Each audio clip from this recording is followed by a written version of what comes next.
Bismillahirrahmanirrahim. Assalamualaikum warahmatullahi taala wabarakatuh. Kembali lagi di channel Belajar SKB Hukum MA. Kali ini aku menjawab ya dari banyaknya pertanyaan. Sabar, banyak yang nge-DM, nge-WhatsApp juga, ditulis di kolom komentar. Insya Allah semuanya dijawab. Aku menjawab pertanyaan ini dari Mbak Aini 1838. Kak, mau tanya Kak, berarti peluang lolos APP tahun ini lebih rendah daripada tahun 2023 ya? Secara jumlah yang dibuka cuma 740 dan masih tetap banyak yang daftar. Menurutku sih peluangnya lebih besar sih. Kalau menurutku sih peluangnya lebih besar. Kenapa peluangnya lebih besar? Karena banyak persyaratan yang harus dilengkapi kayak TOEFL, terus kesemaptaan ya. Nah, yang kita juga belum tahu ya bakal apa nanti yang diujiankan. Menurutku ini salah satu hal yang membuat peserta lain itu agak sedikit minder menurutku. Kenapa agak sedikit minder? Karena mungkin mereka udah down duluan dengan persyaratannya.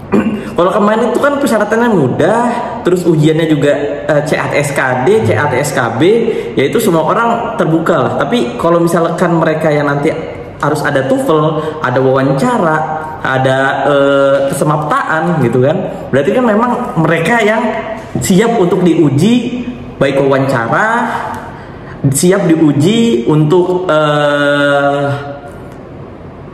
kelincahan, ketangkasan, yang biasanya mungkin ya di dalam wawancara itu mungkin ada bahasa Inggrisnya juga mungkin. Kenapa aku bilang ada mungkin? Karena semua itu wawancara itu kan tergantung dengan siapa yang mewawancarai ya. Walaupun sudah ada kisi-kisi biasanya apa saja yang dipertanyakan, cuman kan biasanya pertanyaan itu muncul dari jawaban kita.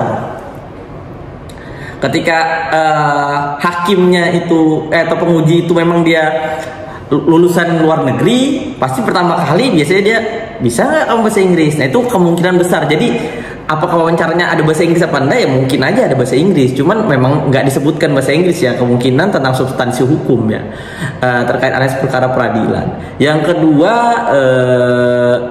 tes ketangkasan itu kan sudah ada ya, aku share di video sebelumnya kan apa saja ya, paling nggak jauh-jauh dari lari mungkin ya, pull up, sit up, push up. Nah kalau orang yang dia nggak terbiasa olahraga, pasti dia udah nyerah aku lah, mungkin aku kalah di situ gitu ya, mungkin itu yang menyebabkan nilaiku lebih rendah menurutku gitu ya.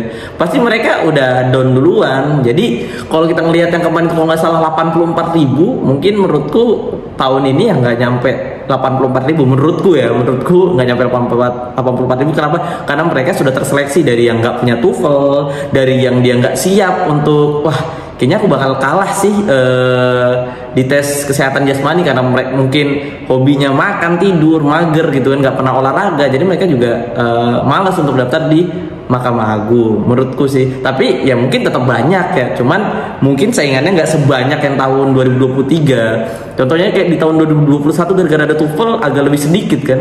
Kalau nggak salah setahu itu 16.000 lah, dari 1.500 itu 16.000. Di tahun 2023 nggak ada TOEFL 86.000 kalau nggak salah itu terakhir kali itu. Aku lupa, di video sebelumnya ada itu berapa jumlah totalnya. Bayangin aja itu 86.000. Nah mungkin ini kalau ada TOEFL, ini mungkin tergerus dia nggak sampai banyak. Terus ada kesemaptaan ya, tergerus juga. Mereka yang mungkin pinter bahasa Inggris, pinter hukum, cuman ya nggak suka olahraga ya, mereka kadang minder milih yang instansi lain aja mungkin yang nggak ada kesemaptaannya. Nah terus bisa jadi mereka yang jago olahraga tapi dia nggak mampu mengutarakan, mungkin dia pinter hukum ngerjain soal tapi dia takut untuk wawancara. Karena mereka mikir lagi nggak usah wawancara lah, aku ngambil instansi lain aja ya, memang tesnya itu CAT SKB aja gitu kan. Nah mungkin menurutku kayak gitu. Jadi jangan patah arang, Mbak ini peluang lolosnya tetap menurutku peluang lolosnya lebih besar dibandingkan tahun 2023. Tapi ini pendapatku pribadi ya. Karena kenapa? Karena sudah eliminasi teman-teman yang memang dia nggak bersungguh-sungguh untuk meraih APP. Ada yang mereka tuh daftar tuh gara-gara disuruh orang tuanya gitu kan.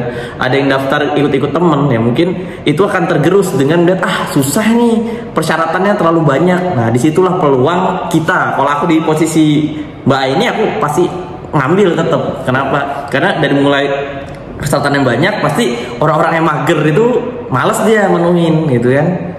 Aku nggak punya TOEFL lah, aku malas, aku olahraga lagi, apalagi sudah kerja, menikah, punya anak kan. Nah, di saat orang lain berpikir seperti itu, di saat orang lain berpikir kayaknya aku nggak, malas lah ngikutin. Nah, di mana di situ kita tuh orang malas-malesan, kita masuk lewat situ gitu.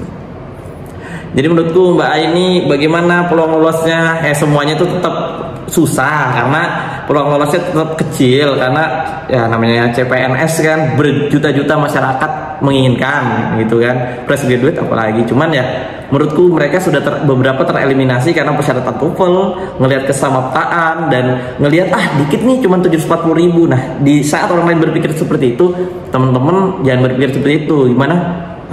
Ini mumpung orang lain nggak berani mau masuk situ, ya aku masuk situ aja gitu kan. Dan kembali lagi, belajar yang sungguh-sungguh ya tidak mengkhianati hasil lah usaha ya. Mungkin itu saja buat Mbak Aini. Gimana peluang lolos APP tahun 2024? Apakah lebih rendah dibandingkan tahun 2023? Menurutku bisa dah, lebih tinggi lah menurutku dibandingkan tahun 2023, karena di tahun 2024 ini udah jelas bukan diproyeksikan untuk Cakim. Jadi memang teman-teman itu bukan yang pengen jadi hakim, mereka nggak bakal ngambil APP ini karena dibilang ini bukan diproyeksikan oleh untuk Cakim kan. Nah, di situ juga mulai tergerus mungkin pendaftarannya nggak sebanyak 86.000. Nah, karena persyaratannya yang susah, tidak untuk Cakim, disitulah menurutku kalau Mbak ini ya daftar aja sih. Kalau entah jadi Cakim kah apa enggak, nanti kalau udah jadi pegawai MA, siapa tahu ada aturan yang menjelaskan bahwa untuk rekrutmen Cakim bisa melalui pegawai dan umum. Nah kan udah gabung di MA, sudah tahu bagaimana prosedur di MA, bersidang gimana, tahu alur polanya, ya kemungkinan kalau dibuka untuk umum dan pegawai, ya kemungkinan besar sih pegawai udah dapat ilmunya duluan kan, jadi lebih mudah dalam mengerjakan soal. Mungkin itu saja yang saya sampaikan. Mohon maaf bila ada kesalahan. Pure ini pendapatku pribadi, bukan masa dari instansi ya. Jadi ini sharing-sharing aja. Kalau teman-teman ada yang ingin bertanya atau belum aku jawab, mohon maaf karena sibuk juga. Wassalamualaikum warahmatullahi wabarakatuh.